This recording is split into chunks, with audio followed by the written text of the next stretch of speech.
सीमा की शादी को महज 2 दिन हुए थे, लेकिन इन 2 दिनों में सीमा ने नोटिस किया कि उसका ससुराल तो उसके मायके से भी ज्यादा अनोखा है, क्योंकि ना जल्दी उठने की टेंशन और ना ही किसी काम की टेंशन। सब कुछ इतना नॉर्मल था कि सीमा को विश्वास ही नहीं हो रहा था कि वो उसका ससुराल है। एक रोज सुबह के करीब 10 बजे सीमा की माँ गीता का कॉल आता है। सीमा, कैसी है बेटा? घर पर कामकाज हो गया? अरे माँ, आप भी ना इतनी सुबह सुबह फोन करती हो। अभी तो मैं उठी भी नहीं हूँ। रखो, मैं बाद में फोन करती हूँ आपसे। क्या तू अभी तक सो रही है? अरे तूने तो मुझे बदनाम करवाने का जिम्मा ही उठा रखा है। तेरी सास भी मुझे ही गालियाँ दे रही होगी। अब इधर सीमा की फोन काटते ही सीमा की माँ गीता सीमा की सास को फोन लगाते हुए खुद से कहती है, यहाँ तो मैंने जैसे तैसे निकाल लिया, लेकिन कल को इसकी सास ने इस निकम्मी को घर से निकाल दिया तो 2 बच्चों के साथ कहाँ को जाएगी ये? अभी इसकी सास को कहती हूँ अच्छे से खातिरदारी करे इसकी। समधन जी नमस्ते, कैसी हैं आप? घर में सब कैसे हैं? नमस्ते नमस्ते समधन जी, यहाँ सब ठीक है। आप बताइए, कैसे याद किया इतने दिनों पर? सीमा ने कोई शिकायत तो नहीं की? अरे नहीं नहीं, उसने कोई शिकायत नहीं की, बल्कि मैं ही आपसे ये कहने के लिए फोन कर रही हूँ कि अब तक सोई हुई है। आप उससे काम करने के लिए कहा कीजिए ना। अरे समधन जी, कैसी बातें कर रही हैं आप? बच्ची है, यही उम्र है उसके सोने खाने घूमने की। अब नहीं करेगी तो कब करेगी ये सब नादानियाँ? मेरी भी एक बेटी है समधन जी। तो आप ये कह रही हैं कि उसके भी सोने की उम्र है? शिव शिव शिव, मेरी बेटी ने ना जाने कौन से अच्छे कर्म किए थे जो उसे आप जैसी सास मिली है।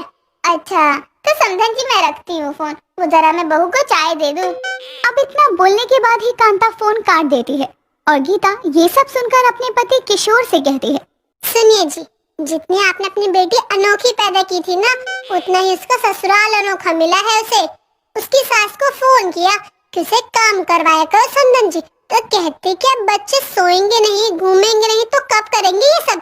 एक हमारी सास थी जो सुबह के 4 बजे ही हंटर लिए खड़ी रहती थी। अब सीमा की सास सीमा को बेड पर ही चाय दे आती है और सीमा भी चाय पीने के बाद सो जाती है। और अब करीब 12 बजे दोपहर को सीमा सोकर उठती है। इधर कांता विमला से बातें कर रही थी।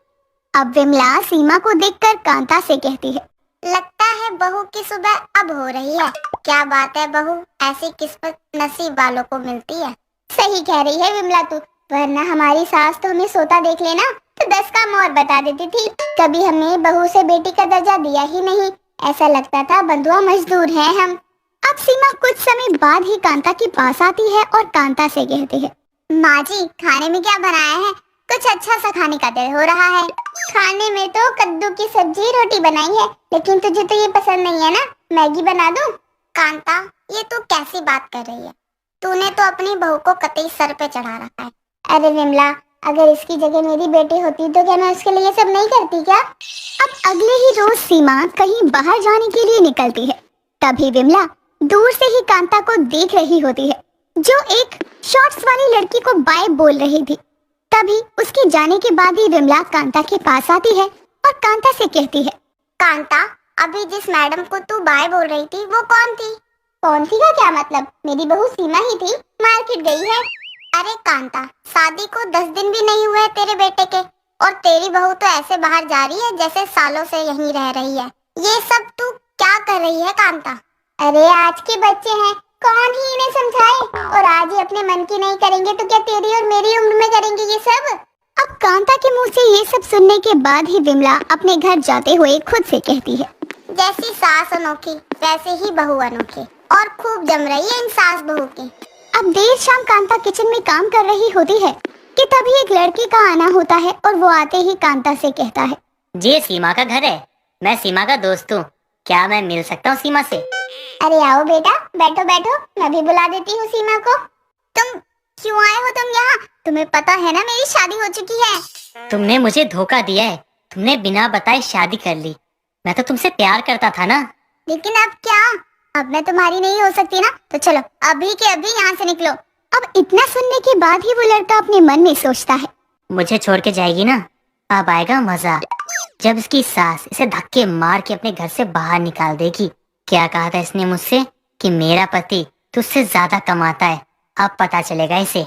बेटा तुम ये क्या कह रही हो? ये तुम्हारी गर्लफ्रेंड थी, उसने मेरे बेटे से शादी कर ली तुम्हें धोखा देकर। आंटी जी क्या बताऊं मैं आपको, किसने मेरे साथ कितना गलत किया था। मैंने इसके लिए क्या कुछ नहीं किया था आंटी जी। बेटा आज का समय ना कलयुग का है, लोग एक दूसरे के साथ छल कपट करके ही आगे बढ़ रहे हैं। आंटी जी या तो ये मेरे साथ चलेगी या मैं यहीं पे अपनी जान दे दूंगा। बेटा ऐसा है, मेरे भी 4 बॉयफ्रेंड रह चुके हैं और लड़कों को प्यार व्यार नहीं होता। वो तो रहा गेट का रास्ता, तो तुम्हारे घर जाने के लिए तुम निकल लो यहाँ से। आंटी जी आप समझ नहीं रही हो, ये आपके बेटे को मार देगी। जब ये मेरी नहीं हो पाई तो ये किसी और की क्या होगी। मेरे बॉयफ्रेंड ने मेरे पति के सामने आकर ये डायलॉग मारा था, फिर क्या मेरे पति को गुस्सा आया, उसने मेरे बॉयफ्रेंड को ही धो दिया। मैं चलता हूँ आंटी जी, बहुत अनोखा परिवार है आपका। ठीक से जाना बेटा, चाय नाश्ता भी नहीं किया तुमने। अब उस लड़के के जाने के बाद कांता सीमा को देखकर कहती है, बहू होता है, ये सब जिंदगी तो है, कोई नहीं, ऐसे लड़कों को मैं लाइन पर लाना अच्छे से जानती हूँ। कांता और उसकी बहू सीमा दोनों की सोच तो एक दूसरे से मिल ही रही थी, लेकिन उन्हें देखने वाला बस यही कहता था कि क्या अनोखा परिवार है। अब अगले ही रोज सीमा की माँ गीता का फोन आता है। सीमा, कल अपने घर में पूजा और हवन रखवाया है, तो अपनी सास पति सबके साथ समय पर घर आ जाइए। ठीक है माँ, हम सब समय पर आ जाएंगे पूजा में। अब अगले ही रोज सीमा की सास कांता और उसका पति रोहित सीमा के मायके पहुंचते हैं। तभी गीता बाहर आती है और शॉर्ट्स में कांता को सीमा समझकर कहती है, सीमा तू यहाँ डिस्को में नहीं आई है, तेरी माँ ने घर में पूजा रखवाई है। अरे समधन जी, ड्रेस में क्या रखा है, आपकी सीमा यहाँ है। समधन जी ये आप है? मैंने तो सोचा मेरी नालायक औलाद ऐसे काम कर सकती है, लेकिन यहाँ तो मेरी औलाद को नालायक बनाने वाली ही खुद ये सब कर रही है। कुछ कहा क्या समधन जी आपने? सीमा, रोहित बेटा आओ अंदर चलो। अब अपने दामाद को देखकर गीता हैरान होती है, क्योंकि रोहित ने अपनी पत्नी वाली शॉर्ट्स टी शर्ट पहनी हुई थी और अब गीता सीमा का हाथ पकड़कर उससे कहती है, तूने पहले ही मेरे मोहल्ले में नाक कम कटवाई थी क्या, जो अब ये सब कर रही है? किस जन्म का बदला ले रही है सीमा तू अपनी माँ से?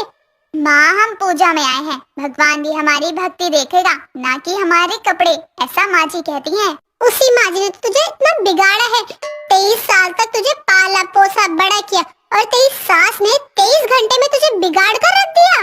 माँ अपनी बेटी को कभी खुश नहीं देख सकती हो क्या आप? चलो अब अंदर।